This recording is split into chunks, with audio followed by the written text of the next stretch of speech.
Okay, so here is what I call the five horsemen of the historical black church. I am sleepy. See, brother. I am, brother. I'm tired right now. I'm not even going front. But I'm gonna try to muddle through this. Uh yeah, yeah, I'm gonna try to get through it, but it is what it is. So we got this group of gentlemen, and like I said, I call these gentlemen the five horsemen of the historical black church. Okay. These are the guys that started it. These are the guys that kicked it off. Okay. And most of these guys on there you've never heard of, I think. Everybody's heard of Bishop Richard Allen, and we're gonna look at him, of course. But some of these guys I know you haven't heard of George Lele or probably John Morant or maybe you've heard of Lemuel Hayes and Daniel Alex Payne, but these guys are unsung. They're the unsung fathers of the black church. And like I said, part of the reason why they're unsung is because of their association with the white churches. So I digress. So let me pull up some facts here. Let me go ahead and let's see. Let's open that. Okay, so we're gonna talk about this first gentleman here. I'm gonna try to get through this as fast as I can. If I can get through all of these, I will. This guy got a ton to share, guys. But John Morant, the gentleman right there on the right, top right, John Morant. Uh, let me see. Let me put this information up here so you can see it. I want you to see what I'm doing. And I generally don't use Wikipedia, but I have to because some of the information for these guys are so scant that Wikipedia is the only place that has it. So I have to use it sometimes. But so here it is. Um, John Morant. Let's see. Uh,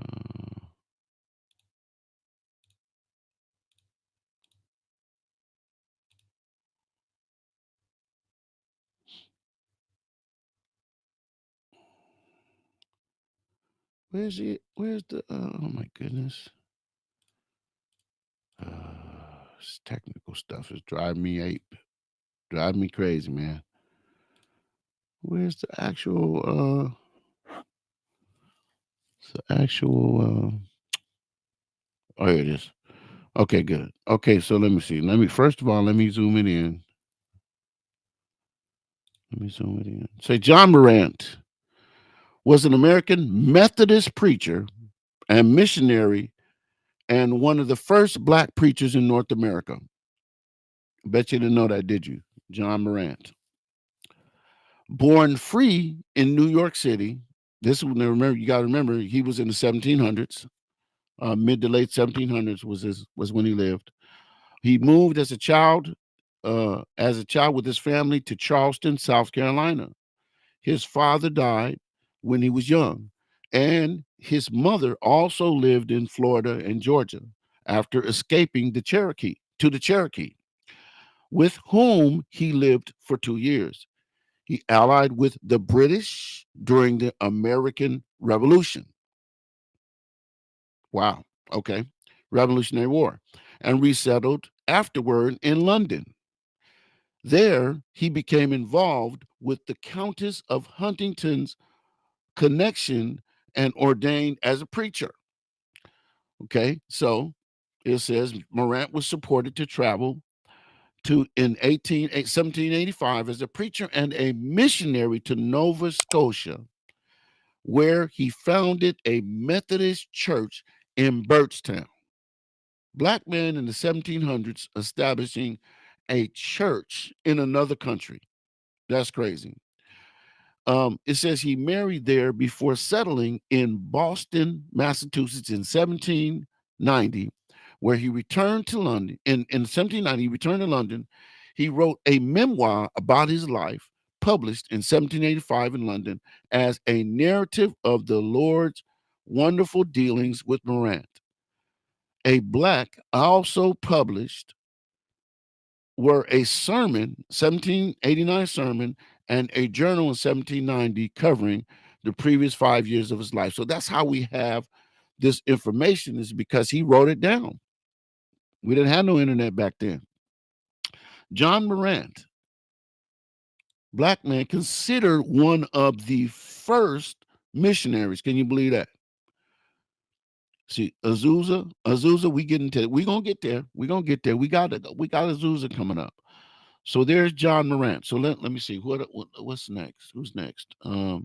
So let's talk about, let's move on through these. I got so much. Oh my God, I feel like I'm gonna be here forever. Okay, so let's open this. Let's open this one. And let's put that one on the screen. How about that? Just do that. Okay, Mr. Lemuel Haynes. Lemuel Haynes. First of all, let me get this other picture back up here so we get some. So we okay. So Lemuel Haynes is the gentleman to the bottom left over here. Yes, he's a black man. Okay, and we're gonna look at his story right now. We're gonna look at his story. Lemuel Haynes. Boom. Here we go. The black pastor who led a white church. Now, I can say with a certain level of certainty that this is probably the biggest reason why you don't hear about this gentleman. And the person who wrote this article was the one I was talking about at the beginning. Thabiti and a and Yabla and Yablaway and Yabwale and Yabwale. I guess I'm saying it right. I don't know. But he's the one who wrote the book that I told you about that you should get. And I'll put the book um uh, I'll look it up right now. Let's see, copy. Let's see. Um so then that way you guys can get some of this information uh that I'm sharing with you right now. Um and the name of the book is uh-oh.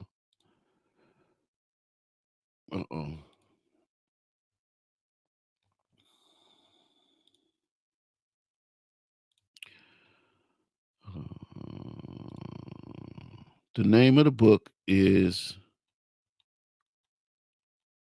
The Decline of African American Theology. That's the name of the book. So anyway, so Lemuel Hayes, Lemuel Hayes, Haynes, uh, Lemuel Haynes, a model of fidelity and love. Okay, so it says, if the church is to prosper and mature, listen to what this is him. This is some of his writing. If the church is to prosper and mature, she will need faithful men to lead and care for her. The church will need men who are sound in doctrine, whose lives are guided by the word of God and are willing to defend the truth. The church will need to hold up as its idea those who model fidelity and love towards God, men who will pour themselves out for the benefit of the Lord's sheep. Men of this mold are gifts to the church from her Lord. In the late 1700s, the Lord did indeed give such a gift to the church. That's from Lemuel Haynes, okay, in the 1700s. Okay. So he knew what the church needed. Let's talk about Lemuel Haynes right now. Following his indenture, in other words, slavery, um, Haynes volunteered in the 1774 as a Minuteman, and in October 1776 joined the Continental Army. This is the second guy we've seen, because John Morant joined the Minutemen too. He was a fighter in the army too with the British. Okay. Anyway, um, let's see. And Army, Navy, and Army suffered heavy casualties at the Battle of Valcour Bay on October 11, 1776, and General Washington's forces met defeat at the Battle of White Plains on October 28, 1776. In November 1776, Continental forces witnessed over 3,000 casualties and the loss of over 100 cannons and 1,000 muskets in the defeat at Fort Washington, Fort Lee and Fort Washington. Lemuel served in the Continental Army until November 17, 1776. When he contracted typhus and was relieved of duty despite the dismal prospects of the revolution at this point, as a patriot, Haynes was determined to defend with life and tongue the newly developed nation and its ideas of liberty. His political values were shaped by his idealization of George Washington and the allegiance of the Federalist Party. There we go, right there. That's why they don't celebrate Lemuel Haynes. He liked the white dude. He liked the white man too much. The quintessential white dude. That's the reason why. I'm going out on a limb by saying that. Okay, but let's go into his works as a minister. It says, but as it was during his time with the Rose family and after the American Revolution that Haynes demonstrated his interest and talents for theology and ministry. Haynes was a determined, self-taught student who pored over scripture until he could repeat from memory most of the text dealing with the doctrines of grace. Now, y'all know what the doctrines of grace is, right? Formerly tulip. That's what the doctrines of grace are. He could recite them. He could recite the scriptures by memory. Though Haynes benefited from the devout religious practice and instruction of Deacon Rose, the works of Jonathan Edwards, sound familiar? George Whitefield, sound familiar? Philip Doddridge influenced him the most. Indeed, Haynes owned much to the revival and evangelism efforts of Whitefield and Edwards, who greatly impacted America and especially the New England area during the Great Awakening of the 1740s. So he was motivated by the Great Awakening, which was, of course, Jonathan Edwards and George Whitefield were spearheads of. That's what motivated him. Okay. He liked George Washington. So he's striking out on some people's scorecard as a black dude. He's striking out. He's striking out. He got too many associations with white folks. This is why you don't get. This is why you don't get trumpeted. This is why he doesn't get celebrated. Haynes began his formal ministry training by studying Greek and Latin with two Connecticut clergymen, Daniel Ferrand and William Bradford. I'm going to go out on a limb and say they probably was white. He was licensed to preach in November 29, 1780, and 5 years later became the first African American ordained by any religious body in America. Did you know that? This is a fact. Some of this stuff I didn't know. I did not know until I started doing this research. The first African American ordained in any religion in America. Okay, that's a pretty high distinction, but yet we don't hear from him. Now I'm gonna move on. I'm gonna say that I'm gonna leave this. I'm gonna link this. Matter of fact, let's do this right here. Let's do this because I want you guys to have access to this. So you can read about him here. I'm putting the link in the chat right now because I got to move on. I got so many more to get to, but I just want to make a note before I move on. First of all, he married a white woman, and he led a white congregation, and it was influenced by all these white people. You want to know why he's not celebrated as the first ministerially ordained black man in America? Too many white associations. That's just me. That's just my my premise. I'm just gonna put it out there. But anyway, so let's move on to the next. Let's see. Remember, we talking about the foundation. This is the foundation. These guys foundationally, excuse me, the foundation of the black church is right here. Okay. So let's talk about Richard Allen. Let's talk about Richard Allen. Let's talk about Richard Allen. Everybody, you should know about Richard Allen, right? We should know about Richard Allen. If you're any kind of a halfway history buff, you should know about Richard Allen. But anyway, let me put him up just in case you're not. Give you a little background about Richard Allen.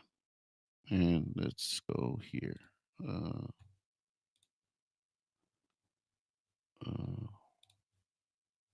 Here, there we go.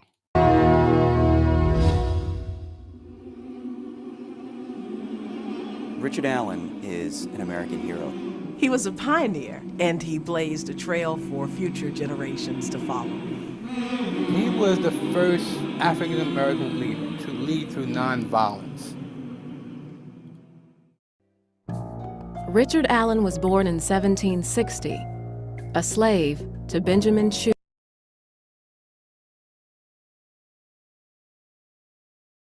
All these clips and stuff, all this stuff is fair use, okay? Just in case, I'm covering my rear end.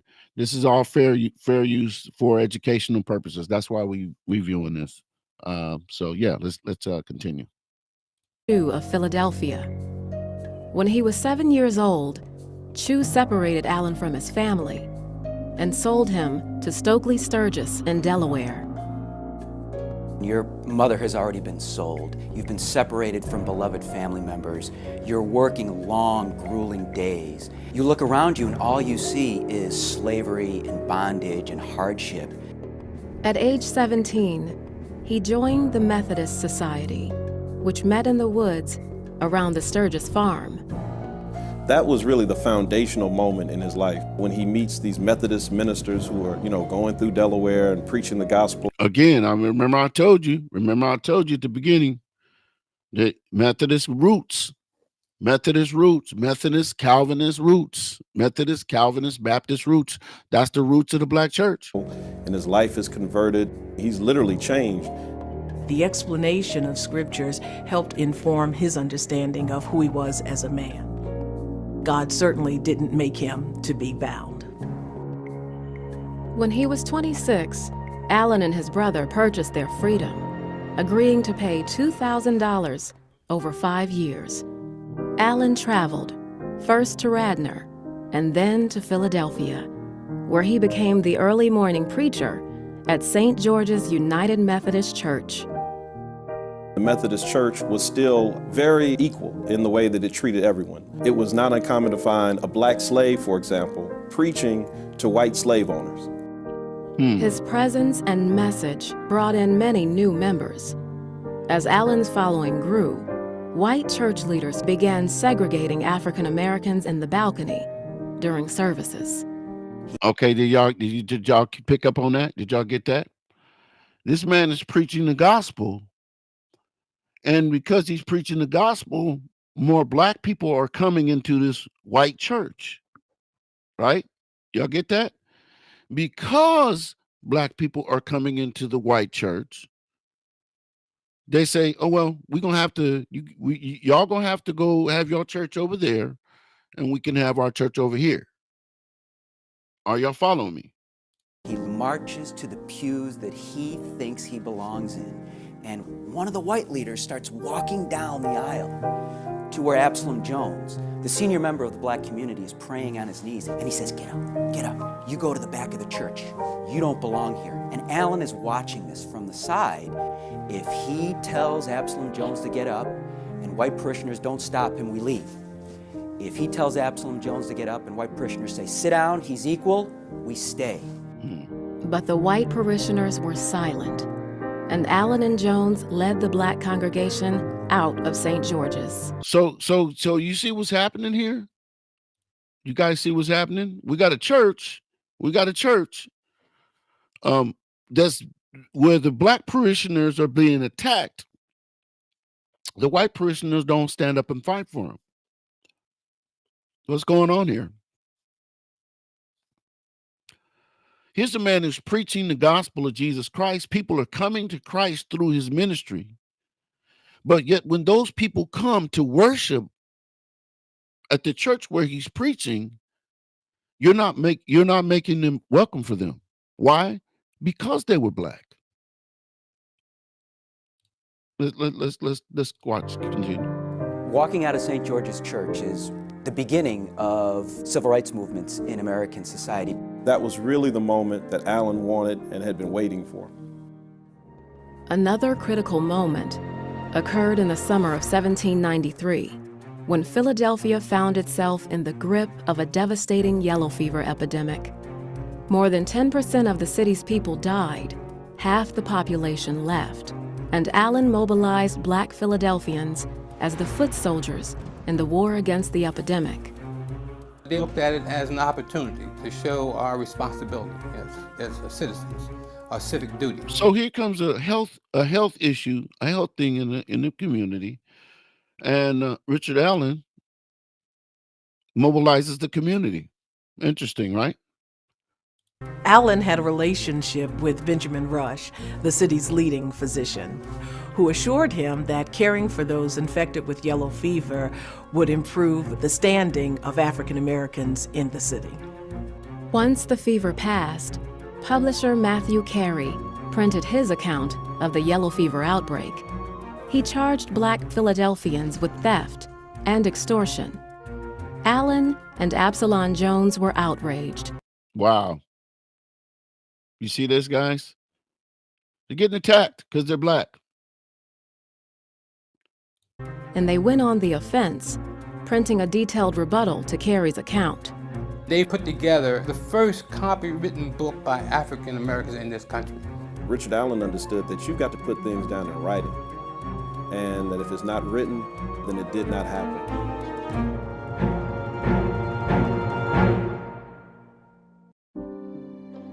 A year after the fever nearly destroyed Philadelphia, Allen opened the doors of his own church at 6th and Lombard Streets, the Bethel Church.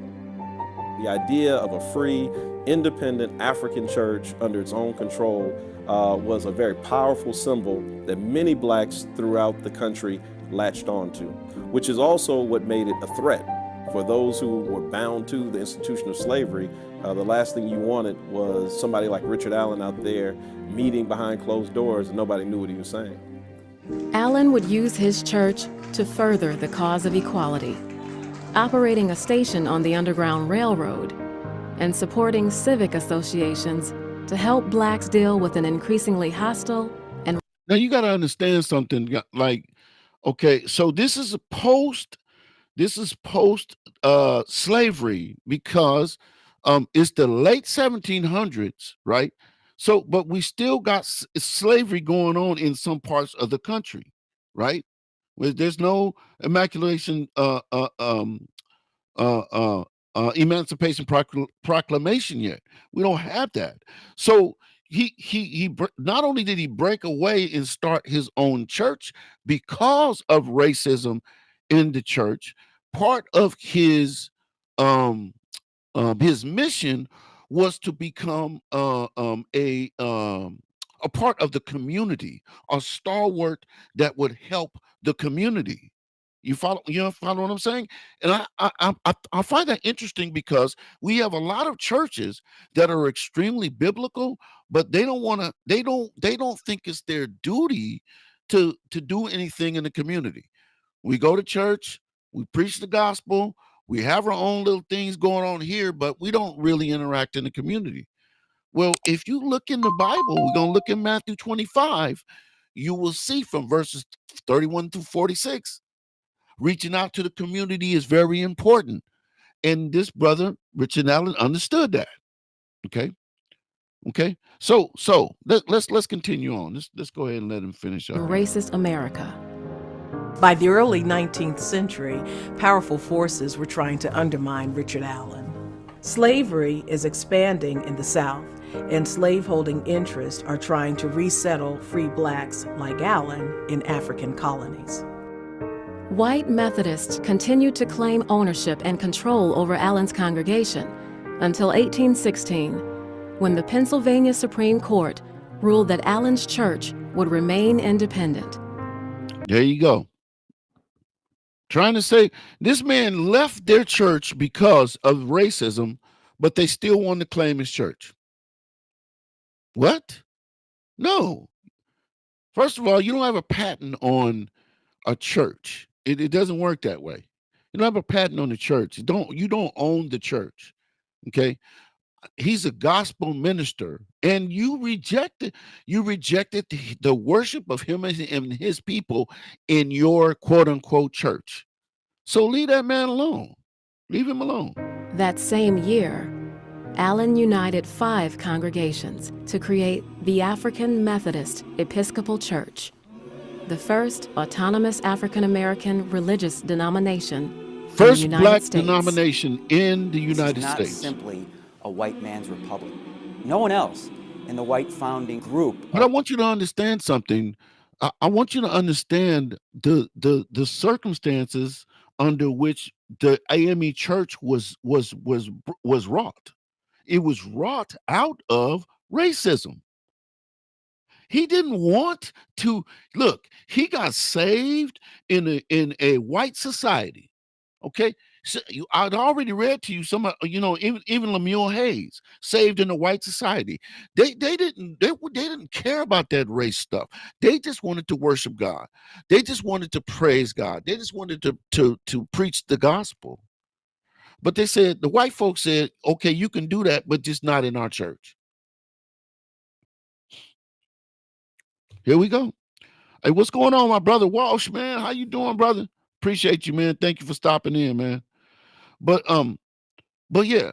So it's interesting when you look into the background of the churches to find out where certain things came from. Okay.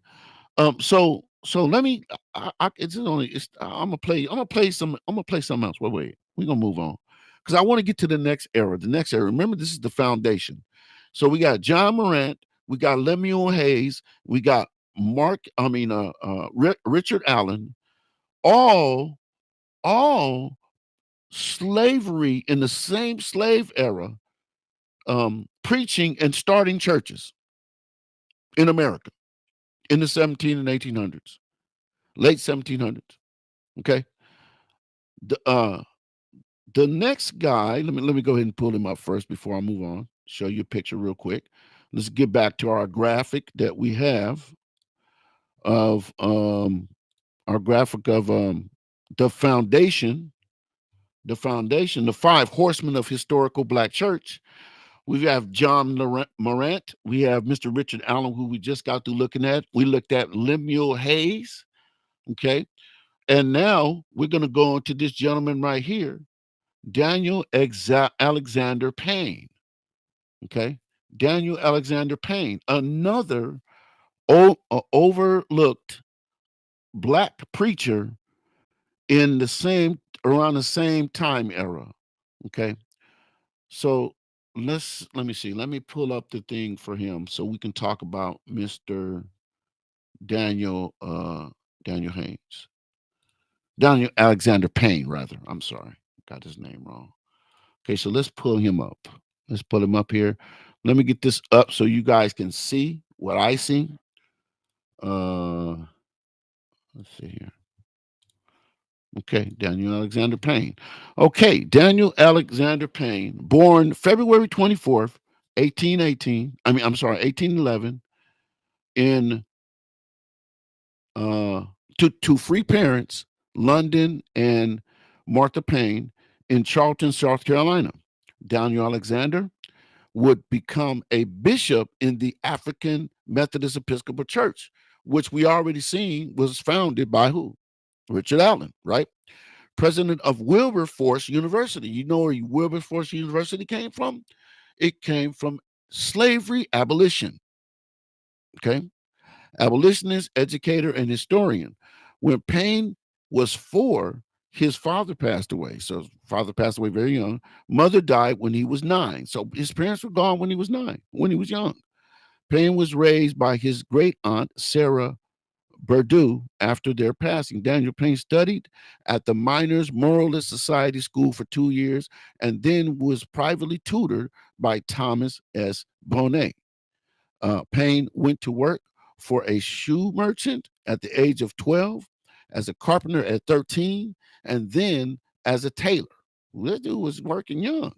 See, he entered the teaching profession and opened a school for black children in 1829. In 1835, the South Carolina legislature passed Bill 2639, an act to amend the law relating to slaves and free persons of color, which forced Paine to close his school. So this is when the backlash came, when we have the anti-slavery movement. So some of the laws are getting switched around and changed because the people that wanted to keep the slaves wanted to find a way to manipulate themselves around the law so they wouldn't get in trouble for keeping slaves. That's what happened. So he ended up closing the school. After his school closed, Paine left for the North, where he enrolled in the Lutheran Technological Seminary in Gettysburg, Pennsylvania. Lutheran Seminary. Interesting.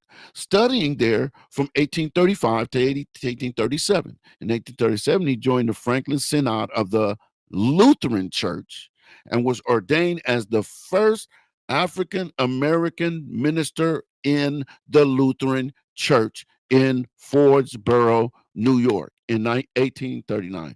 Did you know that? Did you know that the first ordained black minister in the Lutheran Church was Daniel Paine? Why do we never talk about this? Why is he not talked about in Lutheran circles? And why is he not talked about in black circles, religious circles? Why? It's a question I'll put out there. I really would like to know. Okay, so it says at his ordination he delivered a speech. Slavery brutalizes man, in support of a synodical report to end slavery in America. Excuse me. Paine left the Lutheran Church and joined the AME Church in 1841, becoming part of the ministry in 1843.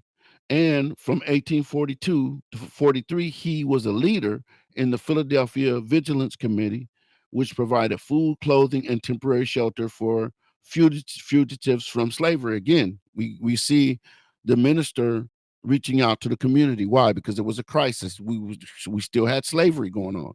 So they were reaching out. They were in the North, because remember, the North was for freedom and the South was not. But anyway, which did not recognize, he also assisted them in escaping to Canada, which did not recognize the Fugitive Slave Act. In 1840, Paine opened a co-educational school in Philadelphia, acting as historian for the AME Church. Paine wrote the history of the African Methodist Episcopal Church in 1853. Paine was elected 6th bishop of the AME Church. Did you know these things? I don't. This is stuff that we need to know,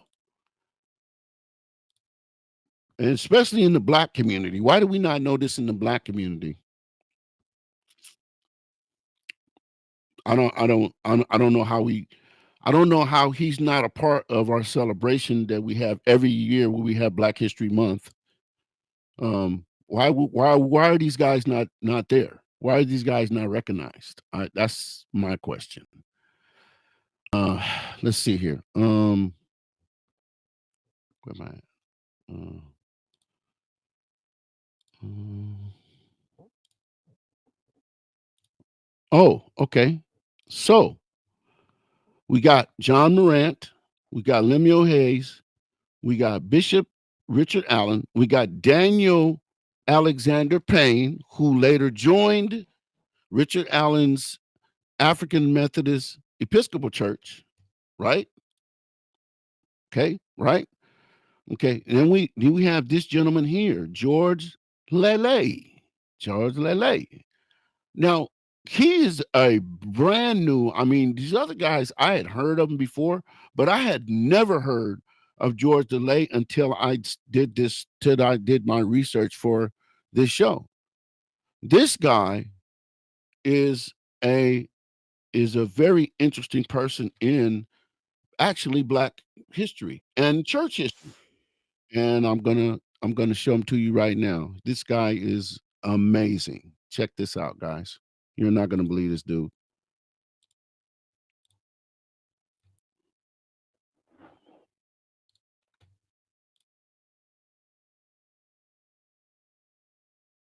Americas. George was born into slavery as the property of Henry Sharp around 1750. I was born in Virginia. My father's name was Lyle. My mother's Nancy. I cannot be certain of much about them, so I went to several parts of America when young, and at length resided in New York. So just so you know what's going on, this gentleman is actually reading the letters, because all we have from these guys is the letters that they wrote, like their memoirs or their sermon notes or anything like that. Anything from that era, like slaves. We have slave narratives. These are kind of like slave narratives, but they're just religious narratives. Does that make sense? So this guy is reading actually what George Lele, what he actually one of his letters. Just so you guys aren't lost whenever you see this part. So let me put it. Yeah. Georgia. I was informed by both Black and white people that my father was the only Black person who knew the Lord in a spiritual way in that country. When Lyle was around 14, Henry Sharp moved to Georgia with his family and 9 slaves. Henry Sharp's brother-in-law was Matthew Moore, a Baptist preacher. Soon, Moore started one of the earliest churches in that area. In 1773, George Lyle came to the Lord in Matthew Moore's church. I knew no other way at the time to hope for salvation but only in the performance of good works. And there's the Baptist connection. The Reverend Mr. Matthew Moore, one Sabbath afternoon, as I stood in curiosity to hear him, I was convinced that I was not in the way of heaven, but in the way of hell. This state I labored under for 5 or 6 months. The more I heard or read, and I found no way wherein I could escape the damnation of hell, only through the merits of dying Lord and Savior Jesus Christ. Matthew Moore and the congregation recognized George's gifts. As a result, the mostly white church invited George Lyle to preach. The white brethren, seeing my endeavors and that the word of God seemed to be blessed, and here's a white gave me a connection call at a quarterly meeting to preach before the congregation. Desiring to prove the sense I had of my obligation to God, I endeavored to instruct people out of my own color in the word of God. I request of my Lord and Master to give me a work. I did not care how mean it was, only to try to see how good I would do it. George Lyle had become the first licensed Baptist preacher of any color anywhere in America. Eventually, he became our first licensed Baptist preacher in America. What? Well, how are we not talking about this? How are we not talking about this when we talk about American church history? How are these guys not in the history book? Like the church history book. How does this not happen? ordained and was sent out by his congregation to preach to enslaved peoples in the area. In 1778, so that Lyle could preach more freely, his owner set him free. During this time, Lyle began to preach to enslaved people at Silver Bluff Plantation. Among others, Reverend Lyle baptized 2 men, David George and Andrew Bryan. These 2 men, along with George Lyle, went on to start 2 churches, which are the oldest African American churches still in existence today. Reverend Lyle's former owner fought on the side of the British and died during the Revolutionary War. Later, his owner's descendants tried to re-enslave Reverend Lyle and threw him in jail. Reverend Lyle was only able to produce his freedom papers with the help of a British officer, Colonel Moses Kirkland. By January 1780, I want to just point this out. This is something I'll talk about all the time too. Let me do this real quick. Because people always want to have launch this attack against white people, right, in America, right?